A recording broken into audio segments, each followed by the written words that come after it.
Rahim. Assalamu alaikum dear students. We are now starting the first lecture for the second week for the course of communication systems. If you recall, in our last lecture we had a introductory discussion related to modulation and we discussed that in many cases the nature of the signal is somewhat different or incompatible with the nature of the communication channel, because different types of communication channel they support propagation at different frequencies, and typically the message signal is at a relatively low frequency.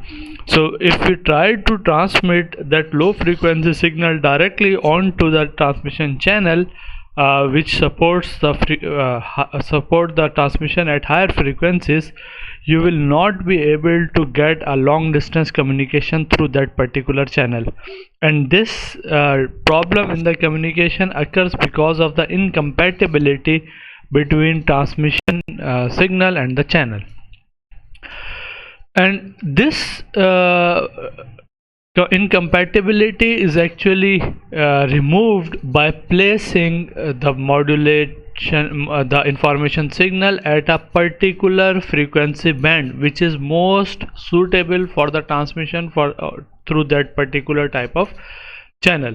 So in order to remove that incompatibility, we have to increase or shift the frequency of the message signal so that it goes to a relatively higher frequency or a specific frequency band.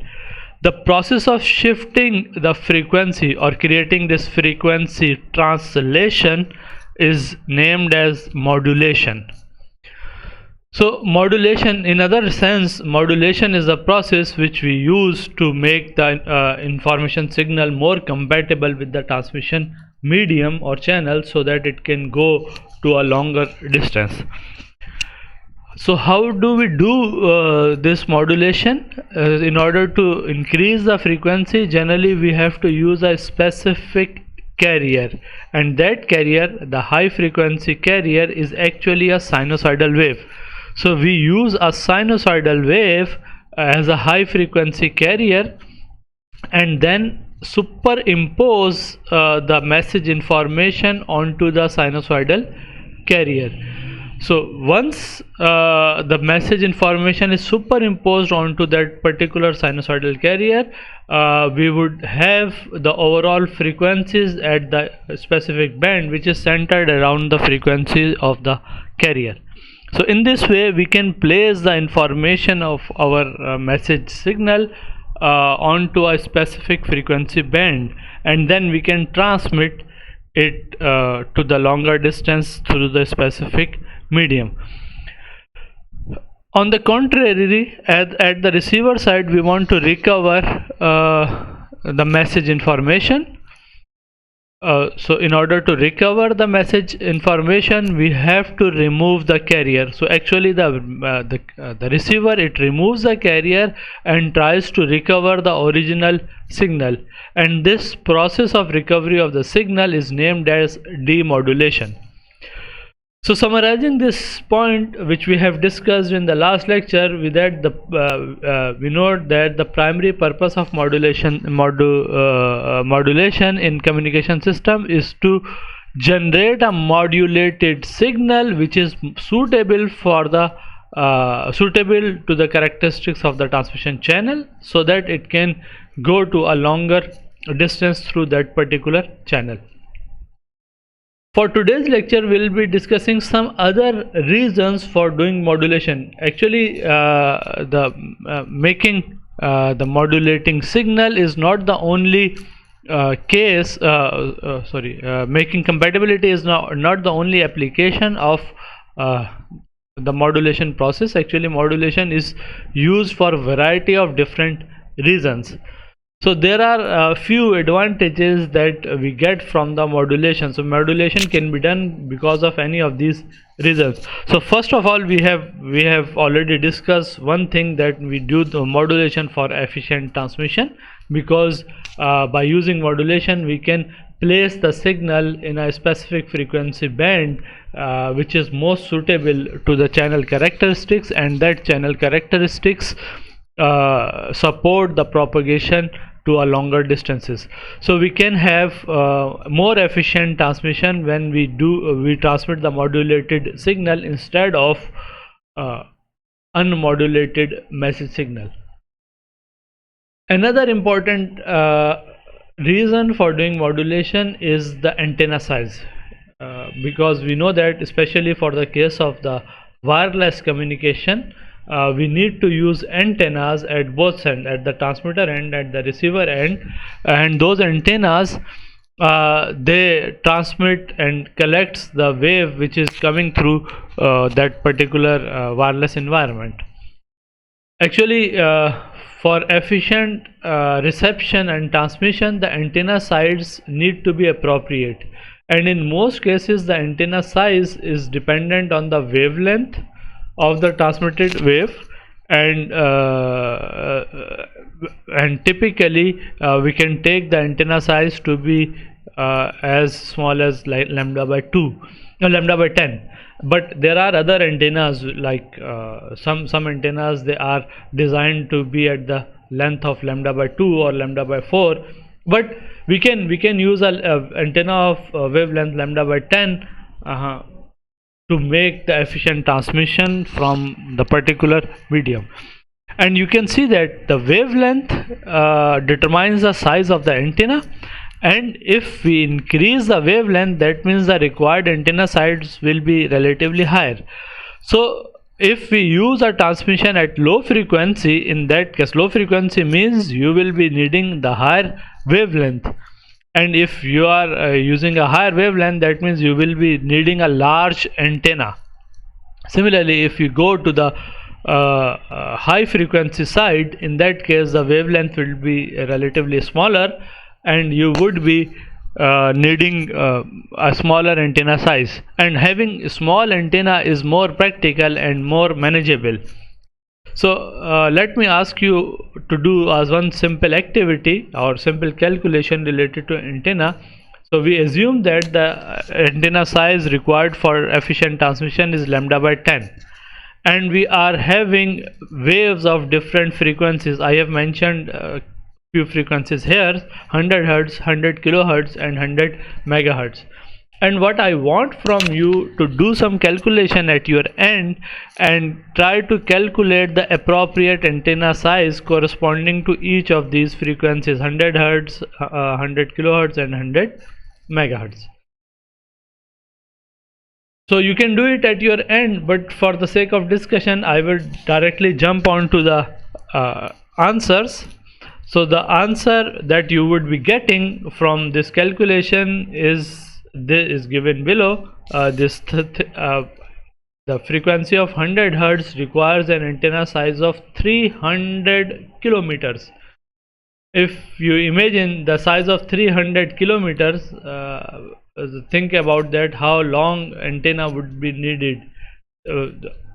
If you realize the distance between Karachi and Hyderabad is around 200 kilometers, and we are talking about an antenna size of 300 kilometers.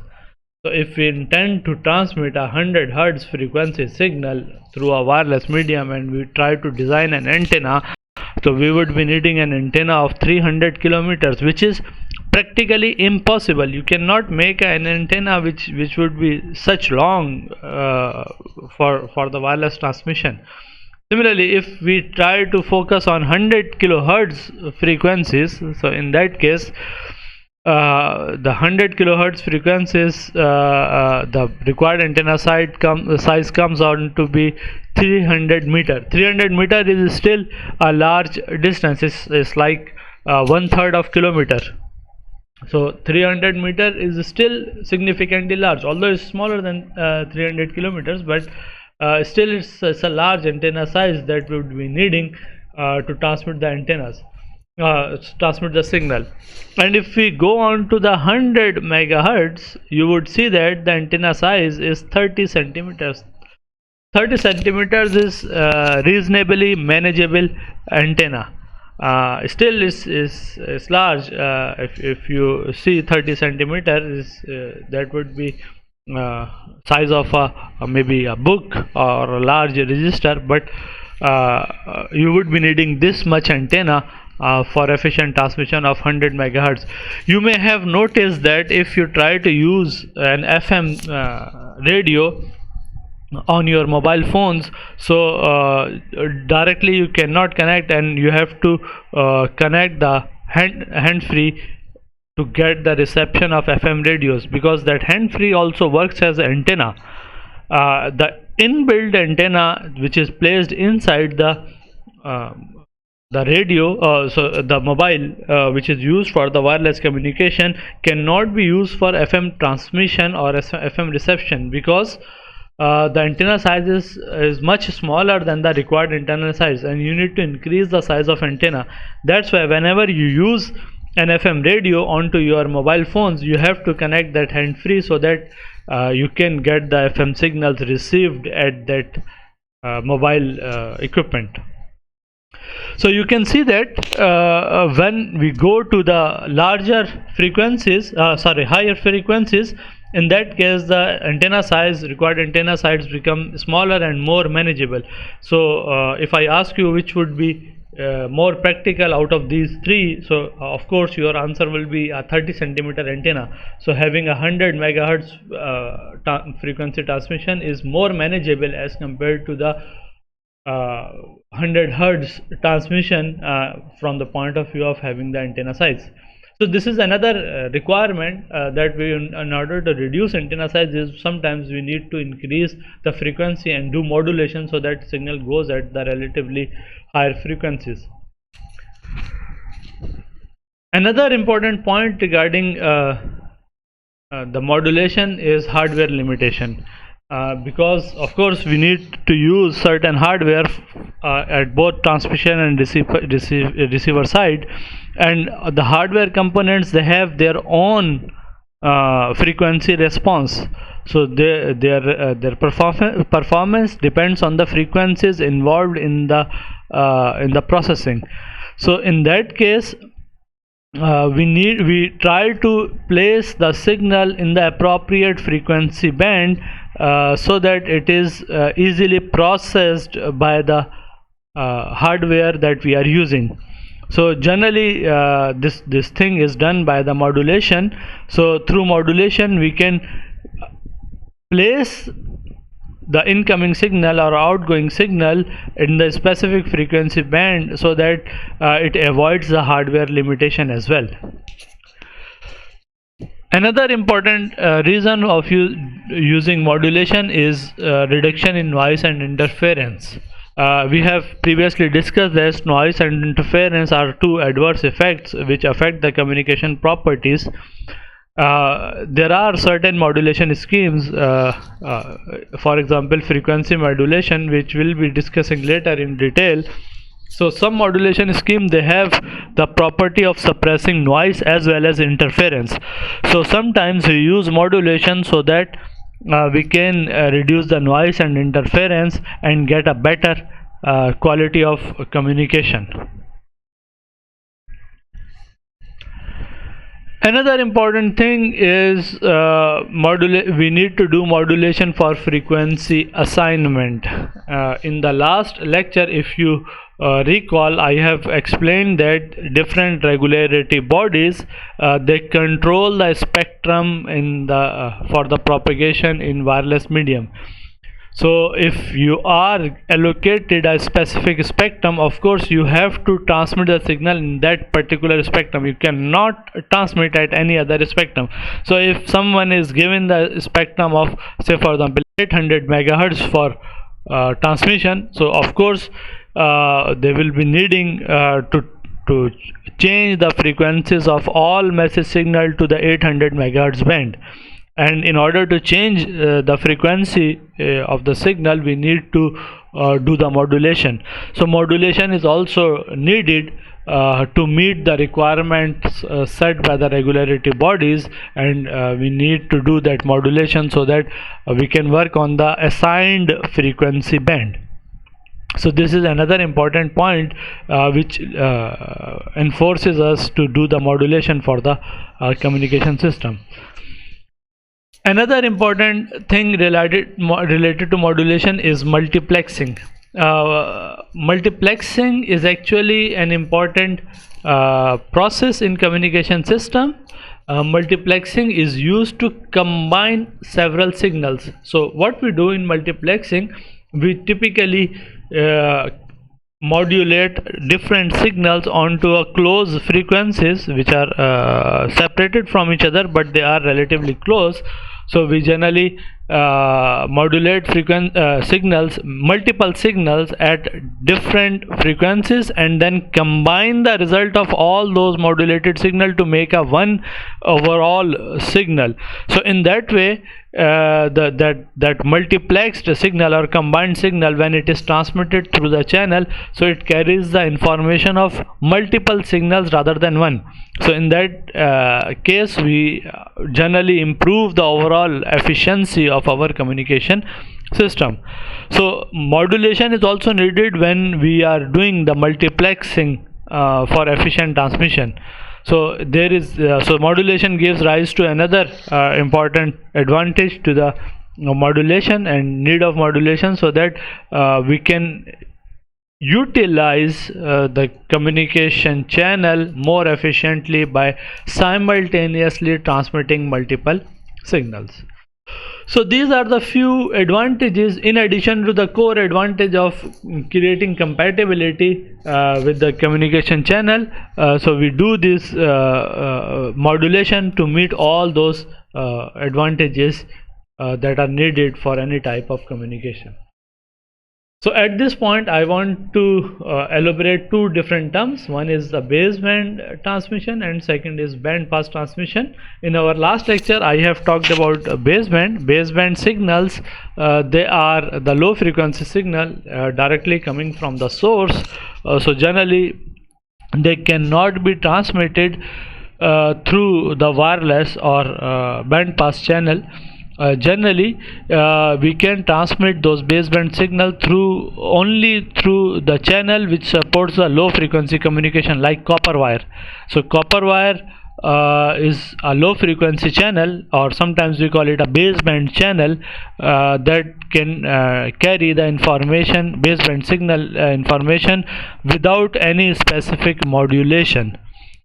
So baseband transmission refer to the case when we are not doing any carrier modulation and we are directly transmitting the unmodified signal through the medium without any involvement of any carrier. And of course, this baseband transmission can only be done through the baseband channel, like the copper wire. So the examples of baseband transmission is the transmission through the intercom systems that are commonly used in many homes. The voice signal that is coming from the microphone of the intercom is directly placed on the wires and transmitted and received at the other end of the intercom. Similarly, the traditional landline telephone sets, although now we are having some optical fiber based telephone sets as well, but the traditional telephone sets, they also use this baseband transmission, and signal is carried through that pair of copper wires. Second category of transmission is the bandpass transmission.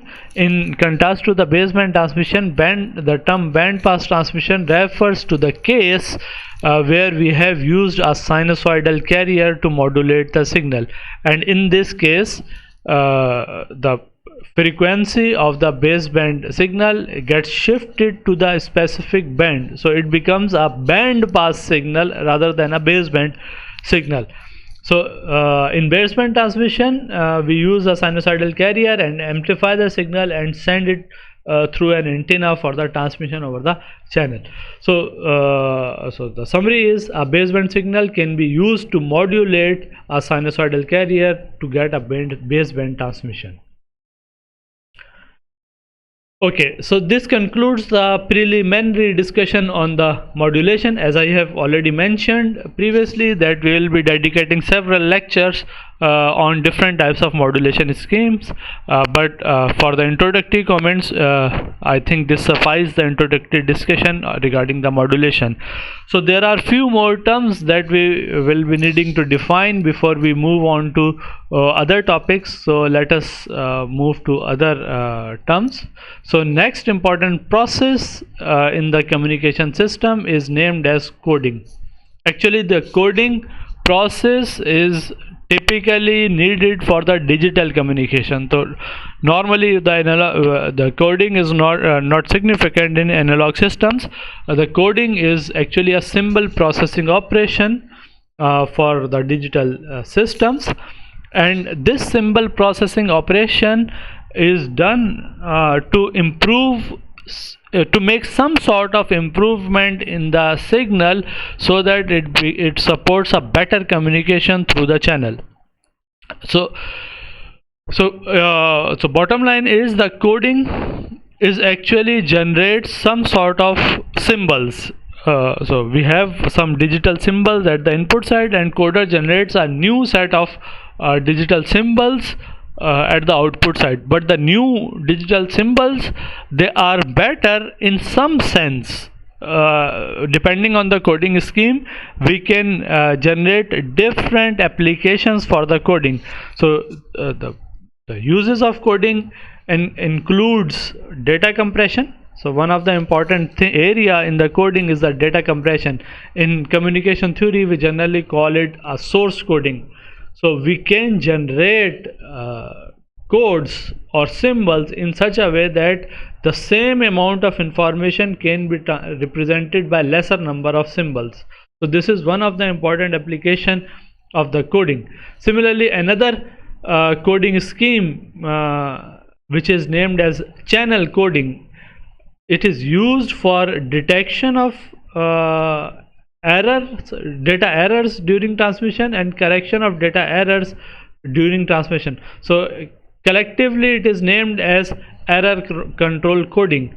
So detection and correction of data from the errors which occur during the transmission is also an important application of the coding. So we can generate specific words or symbols in such a way that they provide better error correction capability. Data encryption is another area of the coding. So we can generate the codes in such a way that the new codes, they encrypt the data and they becomes harder to detect by unauthorized users. So these are the few examples of the coding scheme. So why we use coding? So actually all of these, they in some sense they are used to improve the overall efficiency of the system. So rather we are if we are using the data compression or error correction or data encryption, whatever we are using, actually the target is the improvement in the communication quality. So at this point you must realize that the coding is a different operation than the modulation, and in many cases both coding and modulation, they are necessary for the reliable long distance communication. So many digital systems, they require coding as well as the modulation because coding targets different areas of improvement and modulation is related to a different area of improvement for the communication system. So summary is the coding is the operation of encoding. The encoding transforms a digital message into a new sequence of symbols, and this new sequence of symbols, it possesses some better quality as compared to the previous symbols. At the receiver side, we need to recover the original information, so we try to reverse whatever steps were taken at the time of coding. So this thing is named as decoding. So decoding converts the encoded signal back to the original message. Maybe there may be some errors because of the transmission, but generally decoding tries to recover the message with good accuracy. As I mentioned that the coding is the process which is used in digital systems. Nowadays we are also using digital systems for analog communication as well. So actually not analog signals, they get converted to the digital system by using a analog to digital conversion, and then we use a coding scheme which is named as pulse code modulation to represent that analog information by some digital symbols. So this pulse code modulation, PCM, is actually the digital representation of the analog information. So we can get the benefits of coding, incorporate the benefits of coding in analog communication systems as well by using this pulse code modulation scheme. The pulse code modulation signal, they are generated by sampling and quantizing, or in other words digitalizing the analog information, and then representing that analog information by a specific type of digital codes. So this becomes this makes possible to transmit that analog information by using a digital medium. So another important process in the communication system is named as multiplexing. Previously, when I was talking about the modulation and different advantages of modulation, so I briefly talked about the multiplexing. However, multiplexing has relatively larger domain because it's not only related to the frequency based multiplexing, rather multiplexing can be done on the basis of time and codes. So what is multiplexing? In multiplexing, we combine two or more signals onto a same channel. So multiple signals through multiplexing, they can share the same channel, and they can go through the same channel after multiplexing. So this combined signal transmission, of course, improves the overall channel efficiency and provides a better communication to our better communication quality for our systems. So how do we do the multiplexing? So multiplexing is generally achieved by three different types of division: frequency division, or time division, or code division. So in frequency division, all the signals which has to be multiplexed or combined, they are assigned different frequencies. So each signal is transmitted at different frequencies and then combined together to transmit over the same channel. In time division multiplexing, we allocate different time slots to different signals. So each one signal is given one time slot, the other signal is given another time slot, and third signal is given third time slot, and so on. So multiple signals are allocated different time slots, and then all the time slots, they are combined together and transmitted over a common channel, so that all the signal they can transmit over the same medium. In code division multiplexing, we assign different codes to different types of signals. So one signal is assigned one code, the second signal is assigned second code, and third signal would be assigned a third code, and so on. And all those signals which are carrying different codes, they are combined together and transmitted over same channel. And at the receiver side, by using this the recovery code, we can recover the original signals back at the receiver. So the summary is, by multiplexing we actually combine multiple signals and transmit over a common channel, so that overall channel efficiency becomes better as compared to the single transmission of each of the signals. Another term which is used in this context is multiple access. Actually, multiple access is also a variant of multiplexing. Multiplexing is generally done at the local level. So different signals which are present at the local area, so they are combined in multiplexing and transmitted over a channel. Multiplexing is also the resource sharing, is also sharing of the channel by different users, but that resource sharing is done at the remote level. So multiple access actually is the remote level resource sharing in comparison to the multiplexing, which is actually a local level resource sharing. The example of multiple access, you can think of a signal which is coming from the wireless, coming from the satellite. Say for example, we have a common satellite, and that satellite may be carrying the signal from, say for example, 100 television stations. So at the satellite base station, each television station would be connected to the satellite base station and would be extracting its own signal according to the multiple access technique, which is used to combine the signal. So in reality, both of these, multiplexing and multiple access, they are actually same advantage, that they combine different signals to get a better communication.